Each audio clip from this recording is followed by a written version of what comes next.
Libraries and I are very happy to host this exhibition, which runs until the 3rd of March, and it's featuring people and gems from across the country. There are a few Fermanagh related items featured as well. I'm sure there'll be more on their way now after this. But one of the people featured is Jeremiah Jordan MP, and just a quick reminder that for anybody looking for more information on that historic character, there's a talk in Letterkenny Historical Society. I have a talk tonight in the Castle Park Centre, Letterkenny, at 8 PM on the subject of Jeremiah Jordan, so you're all welcome to come along to that as well. In the library here, I suppose on the front line, we're well aware of the amount of individuals or groups that are doing research on different pieces of history, and I think a project like this is great to give them an outlet of sharing their work and sharing their findings. So I hope the project continues successfully, and I'll hand you over to John.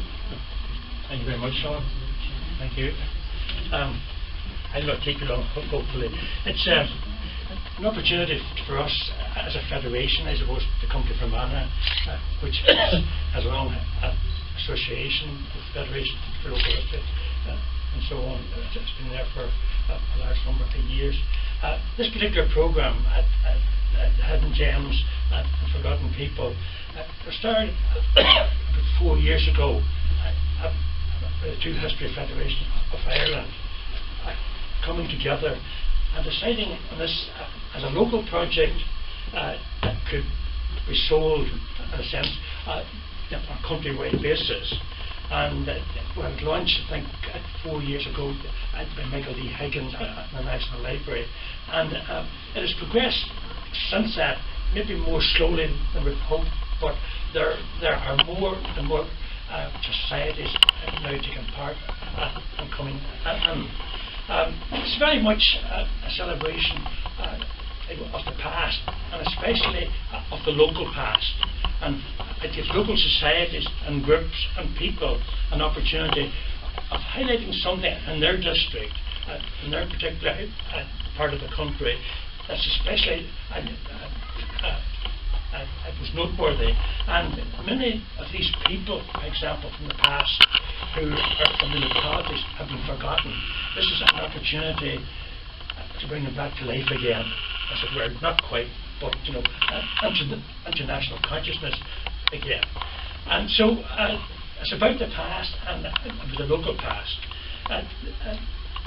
It looks also at buildings and monuments and even sometimes scenes that are partly hidden, maybe forgotten about, and even some locals don't recognise that they have gems in their midst. And a project like this, where they can come and see how another town or district has highlighted a hidden gem, it may spark some of it there. So it's in a sense a project that we see as important to link the local to the national, and it gives locals, it gives local people and local places, local buildings, an opportunity of getting shown on a wider stage. There are approximately 200 pieces in the project at the moment, and we keep expanding it. It began with 10 counties. I think it now covers most counties, and we're still hoping to get more yet. And it's an opportunity for local people to start exploring aspects of the local history, of the local heritage, and it gives them an opportunity of showcasing these in this wider scene.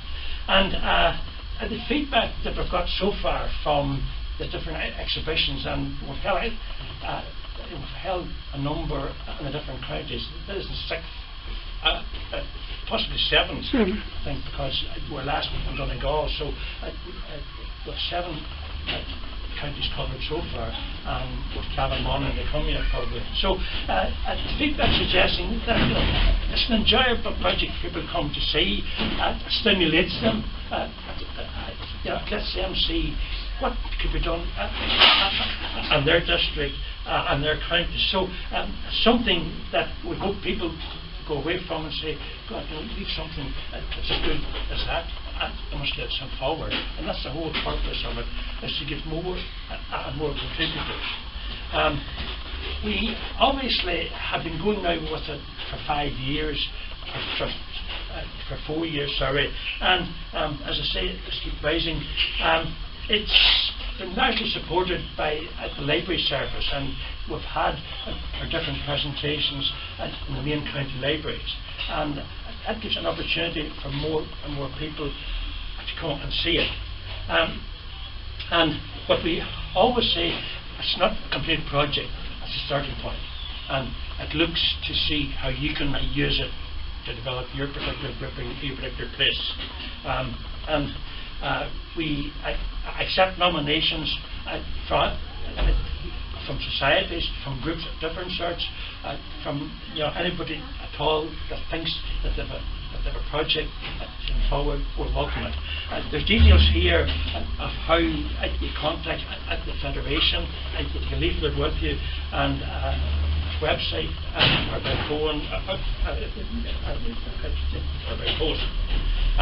And so our job today is to let you know that it's here, and let you to ask you to have a look at it, and to tell the rest of the people in your societies that this is worth visiting, it's worth looking at, that it'll get inspiration, ideas for your society or for your different groupings. At this stage, we're going to ask local people to give us their ideas. The first one's Fred Tiernan from the Lochern Heritage Group. We're going to tell us something about heritage in Fermanagh. Okay, Fred, over to you. Thanks very much. Good afternoon, everybody. Welcome to Enniskillen. Since we're on an island, I suppose I could say welcome to Lochern as well. When we lived on one of the islands, where my memory goes back into the 1950s, we would on occasion use that term also, welcome to Lochern.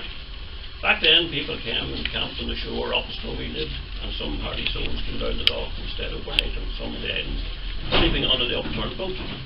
Commercial fishermen would, in the past, have sometimes stayed overnight on an island, depending on the distances involved. The first of those camping people that I remember doing what is now called wild camping, there was no other sort of camping then, I suppose, were German, and we became quite friendly with them, taking them and others to see the historic sites on neighbouring islands. Inishmixent, for example, at that time, was still in the wild state that it had become after it had been vacated many years before. Over the years, tourism, as we know it today, developed, and sometimes I think that so much went into creating the infrastructure to support this, and that's all good, of course, that the reason why tourists came here in the first place was forgotten. They came to see the area, what went on here, and what was left of past activities. So much has changed now over the past 50 years that there's now little knowledge of what did go on, and so it is difficult, if not impossible, for those involved to promote the heritage that once was. Almost 3 years ago, when talking to other people from around the dock about what we remembered, the response was often, oh sure, that's years ago, oh sure, no one remembers that, so on and so forth. And it has just been let go. But some people said, what a shame, can nothing be done about it? And from those few conversations, a few of us began to take steps to ensure that it wasn't forgotten, and that is how Lochern Heritage came to be. We are now a charity and working hard to draw attention on a countrywide scale to what went on here in the past, particularly that related to the loch and its uses. And I suppose you could say that almost every aspect of Fermanagh has some connection with the loch or something in its history related to the loch. Promoting and preserving, but also drawing attention to the good material already recorded. And obviously John is one of the people who has recorded so much information, and so has so many other people. But that is what we're so lucky to have. I must say at this stage that without the help of Jared and the staff in the library, we couldn't have achieved what we have done so far, and I want to thank them all for that. We will soon have a website to support what we're doing. It will be, amongst other things, a signposting facility to all that has been done by everyone and cover the possible 12 or 14 strands of the heritage. It is our intention to have a dedicated heritage interpretation centre or maritime museum or boat museum or whatever you want to call it, within which access will be available to all information, and using virtual reality much more. There's so much can be done with that now. Obviously so much of the loch is unavailable to people. It's difficult depending on the weather and all the rest of it. But so much of the activity that went on could now be produced using this virtual reality. You can actually see the monks and their logboats going onto the island and off it and that sort of thing. Well, it's something that we are just about boats. It's through the story of the boats that access can be gained to many people. Their stories and other items of interest. Even the stories of the many islands which were inhabited can bring out some real nuggets. There was actually about between 400 and 500 people living on islands in the 1901 census. And we have all the islands identified on the map where people lived. I suppose it could be said that in the unique situation of Fermanagh and Lough Erne, the islands were the hidden gems and the forgotten people were the people who lived thereon or nearby. It's remarkable that in one of the well-known books where many of the islands are described, there's no mention of the inhabitants, the natives. They didn't exist. It was those people from the islands, including Enniskillen and the surrounding shores, who built all the boats. There was no other source. They had to be built. And manned many of them in the supply of materials, etc., for Enniskillen and the surrounding areas. Everything that was brought in through Ballyshannon had to be brought up the loch, so somebody did that. In World War II, when George McQuillan was tasked with setting up a civilian operation in support of the RAF, many of the men he chose had an island background or much experience in the use of boats in the loch. We are lucky that we still have the names of most of those employees. There's the odd hidden gem amongst those as well, mind you. When local people can relate to the stories told, it helps to unearth more. But we are now members of the Federation for Ulster Local Studies will encourage more research in the area, and this in turn should encourage local families with a story to bring it to our attention. With more people coming on board to support our aims, then this forgotten part of Fermanagh's history can be brought to the attention of all. Last year, when we were getting organised for an exhibition here, and I was up at Crum picking up parts of the snake dinghies that we had discovered, I met a lady who was one of the children that used to be taken to school in Corlett by cot. At that time, the cot went round like a school bus and picked all the children up and left them back again, so she was one of those people. And the cot regattas that we run encourage more people to come and tell us the stories. In fact, one of our members has a knife who discovered a hidden gem. To me it was hidden anyway, and that is the Ulster Canal. I was aware that the Ulster Canal joined up with Lough Erne, but I never knew where it was. And recently there was some TV work done, and Brian Osborne was our man, and Brian took us and the TV people out to this spot on the upper loch, and then he said that's the Ulster Canal there. And I'm sure there's a whole lot of other people like me don't realise that you can still see it. And of course what Brian was talking about, and he'll be talking about in the 3rd of March, is the first steamboats that came to Lough Erne. And I suppose maybe what's forgotten in this area was the engineer involved, Mr. Dargan. And Brian, when you come to his talk, you'll hear all that in the 3rd of March. So that's what we're about, trying to bring out as much as we can, trying to form relationships with other groups and in other counties, and also to try and get to know all the local people who have written so much interesting information about Fermanagh. And I've just met John Cunningham today. I'm glad that I've met him. So there you are. Thank you very much. Thank you very much, Brad.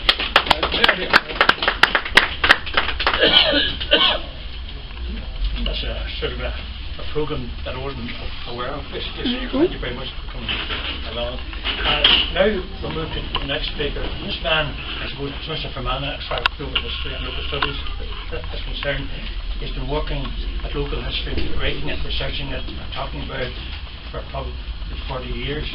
So I had met him serving on a federation committee and other committees, and giving talks at conferences and so on. So he's a fount of knowledge, and certainly from a local in general. So John Cunningham could be asked to say a few words at this now. Thank you. Thank you.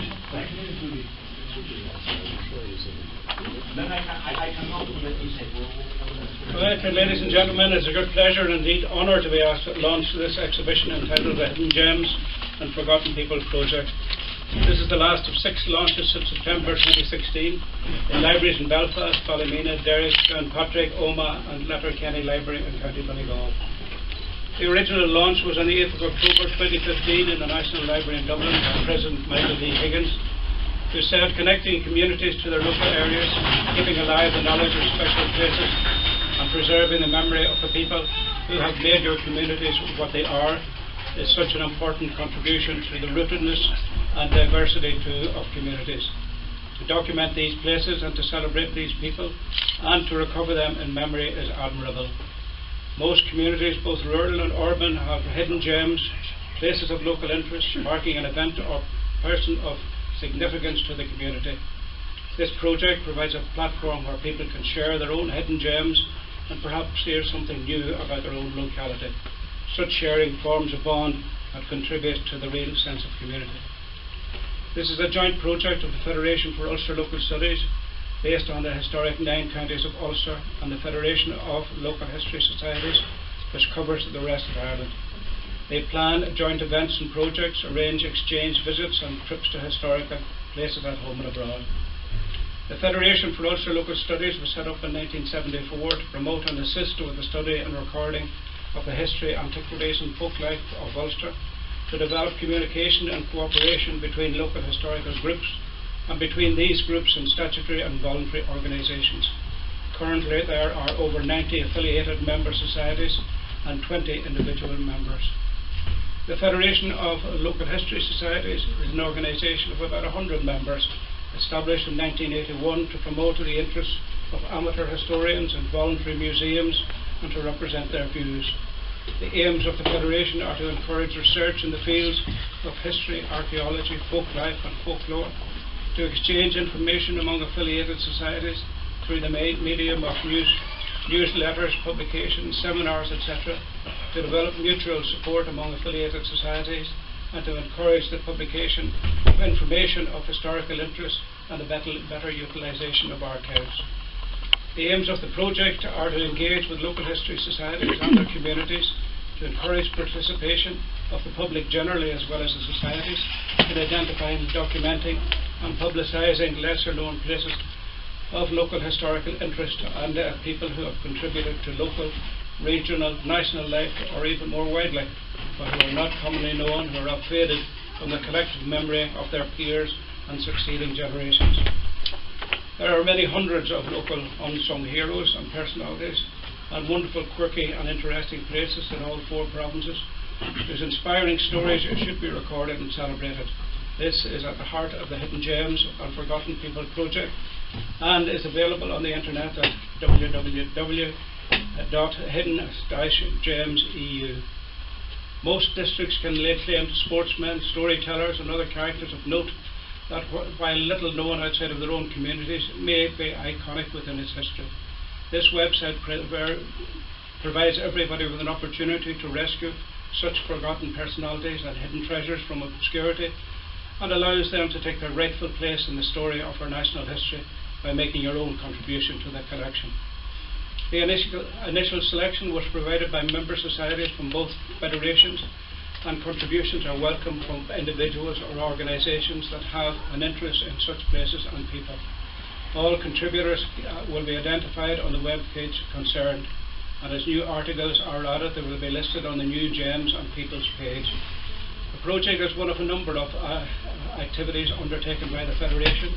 Each year they organise a joint visit to an area or place of special interest, and not only does this provide an informative and enjoyable event, it's also an opportunity for people from all parts of the island to meet and make friends. The huge importance of this project is underlined by a large number of aspects of modern society that accidentally or otherwise mitigate against the communal memory of ancient personalities and places. For example, there has been a huge decline in the teaching of history in many schools and colleges, and it has been elbowed out by computer studies of all sorts and kinds.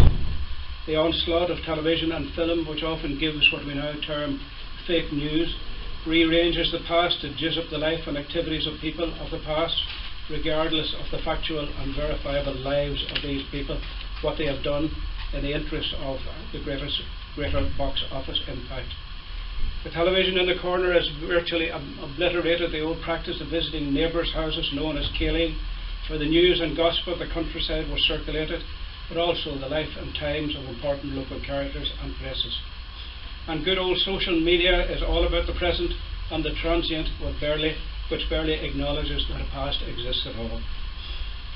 Often these ancient characters are only remembered today in songs, such as the highwayman Black Frank McHugh, or Prince Duke McHugh, who hid away in the scraggy hills of Tyrone in the area where Donegal, Fermanagh and Tyrone meet, until his life came to an end in 1780 on the gallows outside the old Enniskillen prison.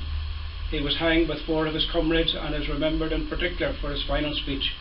He prolonged this privilege of speaking to such a degree that the hangman ordered him to draw his remarks to a close, to which he replied, "For you it's a long day, but for me it's a short one." And with this final show of bravado, he was launched into eternity. His body was escorted by a flotilla of craft down Lower Lough Erne and buried in the ancient graveyard of Carn near Petticoat. Thankfully, the songs have been recorded in print and in voice, and even in a local festival in the Ederny, in the Fermanagh village of Ederny. The Forgotten People profiles reflect a wide range of callings and professions with roughly equal gender numbers. There are scientists, poets and playwrights, businessmen, social reformers, scientists, suffragettes, artists, aviators, writers, sportspersons, Victoria Cross and George Cross recipients, photographers and ordinary stroke extraordinary people. Hidden Gems includes churches, cemetery, ancient artefacts, industrial and maritime structures and more. The following are part of the current collection of hidden gems and forgotten people in County Fermanagh, but there is yet a great number to be recorded in the county. In Fermanagh we are represented in hidden gems and forgotten people by Jeremiah Jordan, for example, artist William Scott, artist and teacher Kathleen Bridle, Castle Balfour Plantation, Castle in Lisnaskea, the Corn Market again in Lisnaskea, Lisnaskea Workhouse, Ahilurker Church and Graveyard, and the motor ring crowning site looking down over Lisnaskea and giving its name to the town. And also the poet and hymn writer from Henry Francis Lyte. Jeremiah Jordan was a Protestant Irish nationalist politician from County Fermanagh. He was a member of Parliament for 2 periods. Jordan was born the eldest son of Samuel Jordan, a farmer. He was educated at Portora Royal School in Enniskillen. A merchant by profession, he became a member of the newly formed Enniskillen Urban Council, the Enniskillen Board of Guardians, the Fermanagh County Council, and he died in 1911 at High Street, Enniskillen, aged 83, and he's buried in Ahavain Church Barn Graveyard near Maguire's Bridge. In his will, among the gifts he left £200 to the Roman Catholic poor of Enniskillen Parish. And his great monument to his parliamentary work is the Wyndham Parliamentary Act of 1903, which provided for the compulsory sale of landlords' estates to the tenants living on them. Henry Francis Lyte, poet and hymn writer, was born near Kelso in Roxburghshire. His parents separated in 1801 and he was then sent to Portora Royal School in Enniskillen. And because he spent both the terms and the holidays at the school, he developed a close relationship with Dr. Burrows, the headmaster, who became a surrogate father and eventually became his guardian. While at Portora, Lyte began to compose poetry. He entered Trinity College Dublin in 1811 and distinguished himself. And in 1834 his book, Spirit of the Psalms, was published, which contained one of his best known hymns, Praise My Soul, the King of Heaven. And he spent the summer of 1847 at Barryhead, where he wrote his most famous hymn, Abide With Me. He died soon afterwards and buried in the grounds of the Anglican Chapel in Nice in France. It is a very popular hymn, still being sung at many funerals, and since 1927 in the English Cup final. Artist and teacher Kathleen Bridle was the daughter of an Irish Coast Guard officer and born in Kent in 1897. In Dublin she studied life and figure drawing at the Metropolitan School of Art, and after a brief period working in the Harry Clark stained glass studio in Dublin, she moved to Enniskillen to begin teaching, eventually in 1955 being employed full-time in the collegiate school in Enniskillen, where she taught until she retired. There she taught young artists including William Scott and T.P. Flanagan, and she died on the 25th of May 1989. Artist William Scott was born in 1913 in Greenock in Scotland, and his family moved to Enniskillen when he was 11. He was educated at the Model School and attended night classes at the Technical School under Kathleen Bridle. He studied at the Belfast College of Art in Belfast in 1928, and from 1946 to 56 taught art at the Bath Academy of Art, and from there went to Canada and America as a guest instructor. He exhibited in London, America, Italy, Switzerland, West Germany, France, Canada and Australia, as well as Belfast and Dublin. He is represented in many collections at home and abroad, including the Tate Collection, the Ulster Museum and the Scottish National Museum of Modern Art and the Guggenheim Museum. The next 5 items were contributed by a lady called Victoria Herbert. Never heard tell of her before. Vicky Herbert. Of Lisnaskea, drawing attention to the hidden gems of that locality, beginning with Castle Balfour, which is Plantation Castle in Lisnaskea, built by the Balfour family from Scotland in 1618 and refortified in 1652. It was partially dismantled in 1689 and burnt in the 19th century. It stands on the site of a much older stronghold built by the Maguires, who were the ruling family in Fermanagh. Considerable Scottish influence can be seen in the architecture. And in 1618 there was also a chapel of ease, a school and a mansion built on this site. The corn market in Lisnaskea was built by the 3rd Earl of Erin, who lived near Newton Butler and who had bought the town of Lisnaskea in 1822. He then proceeded to improve the town by building a market house in 1830 and the Birth of Market in 1856. Market Cross here is a blend of 3 time periods. The base was found in Castle Balfour, where it had been used as a mounting block. The shaft at the scene of Adam and Eve in the Garden of Eden, and so naturally enough it's been called the Adam and Eve stone. It had been used in the markets for people to swear their honesty over it, and it's also called the Barter Stone. The plaque over the doorway of the Weybridge area declares the motto of Lisnaskea of the town of Live and Let Live. Lisnaskea still retains a large amount of its workhouse. This building has a date of 1842 over the door. The intact administration block is where the stone steps lead up to the door, which would be opened by the porter to admit any poor people that had to enter. They would be taken inside, assessed for suitability, and if accepted, given a set of grey clothes. If a family came in together, they would be separated. The females would go to one side and the males to the other. And behind the administration block are the dormitories. Behind this there used to be a hospital that was demolished in 1967 by the council to build a small estate. Lurker Church and Graveyard is one of the oldest graveyards in Fermanagh. The church was dedicated to St. Ronan, who died sometime before 635 AD, and its name means the field of the cast or throw, which indicates how the site might have been chosen. The stone church in this spot was built at the close of the 9th century, and the records show that Thomas Maguire put on what was called a French roof on it in 1447.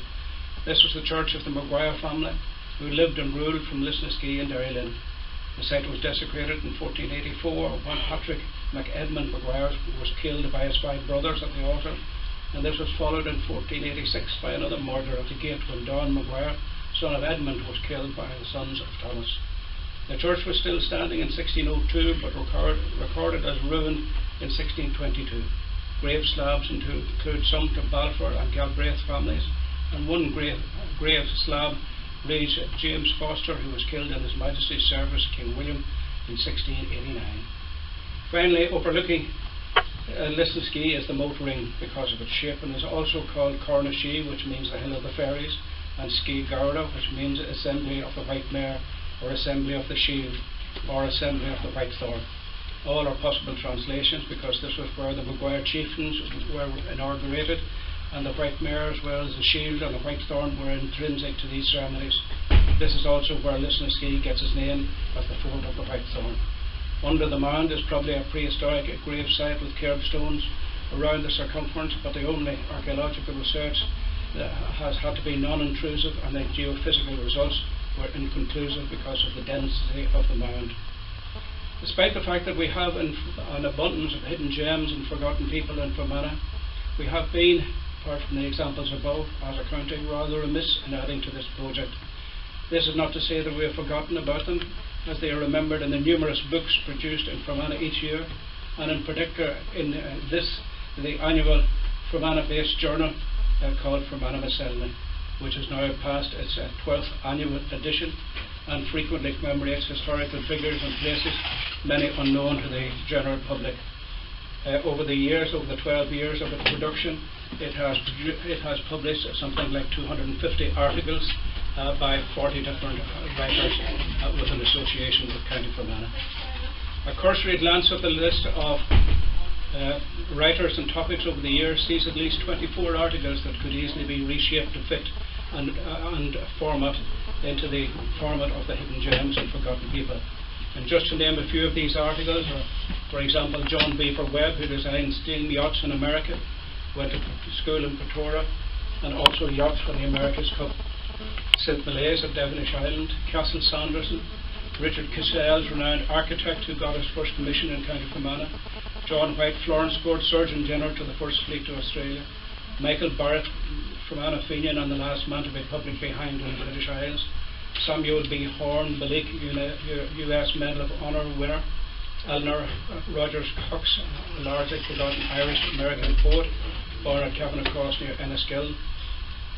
And finally, the famous Burkitts of Enniskillen, the father who invented the practice of bringing birds to trace their movements and revolutionised ornithology, and his son who studied and mapped the type of cancer in Central Africa which resulted in the disease being named after him as Burkitt's lymphoma.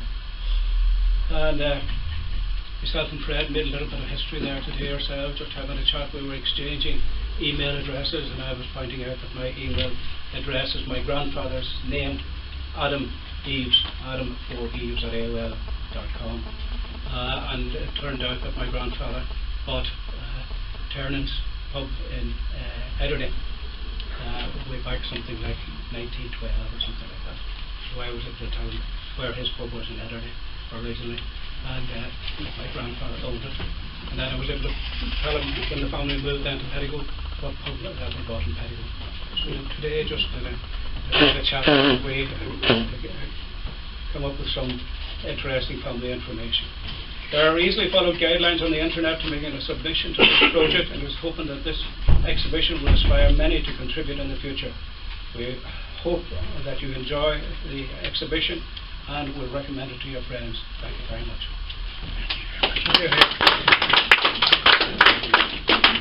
Thank you. We're nearly finished off here now. So you mentioned Fermanagh publication. I said I mentioned the Federation publication. With an annual journal published, and each society gets 5 copies of it. So if you haven't seen it, you can cut directly from the Federation. It's called Due North. Funny enough, an article from the Burkitts in this particular journal as well now, so no copying. No, I don't think. Now this was written at somebody that County Down, Jean Wright, so it's a different thing. Anyway, that's nearly us finished. Thank you very much. There is a brochure, if you haven't got it, it gives you contact details. It gives you how to submit an entry and so on. It's an important part of the whole thing. There's also a visitor's book here that I'd like you to sign and comment if you wish. And there's also a feedback form as part of the brochure, and if you want to send us feedback and so on, do so. I'm glad to hear it. So at this stage, we thank the library for hosting it, because without them it would be impossible. And I didn't mention 2 people from the Federation who have played a big part in keeping this going, and it'd be Pat Devlin and John Hume, and both of them have spent hours, maybe months actually working at this project, and much of a success will be due to people like that. And I'm sure then you was the same in your local societies. So any questions at this stage, any comments, any views? Seamus, I haven't spoken to you there. Oh no, you're grand. No, well, listen, I think it's a great idea, and hopefully this will open it up. There will be people saying, well, why is so and so not mentioned? Why? What about, why is it all this to ski? What about the rest of the country? It's the challenge is the gauntlet is being thrown down now. If people are unhappy, make your submissions. Anybody else want to make a comment? No. Sorry, why does it take so long to get to Fermanagh? It's a long route. That could be on. Well, no, it's not that actually. We had planned to be here in March. That was the idea, to be in March last year. But events conspired and didn't suit ourselves on the library, because I wanted this area here. And this is a very popular area, so it's exhibitions all the time. So this was the first opportunity to display it here. But I mean, you haven't been forgotten about. We've been working with the local folk, to develop the whole thing. And as to why things are missing, they're not missing. The website has 465 profiles, okay, from all 32 counties, plus Belfast. And you'll find things that you think should be there, or certainly are. This is only a selection. So, not many more. Any other questions or comments? Okay, John, can I give you a copy that you know? Thank you very much indeed. I'd like to read my own stuff again. Absolutely, yeah. He's not boasting. A cup of tea here somewhere. Tell him one of yours. I usually get one. A cup of tea upstairs, isn't it? No, it's just over in the corner. The shade is there. Andy.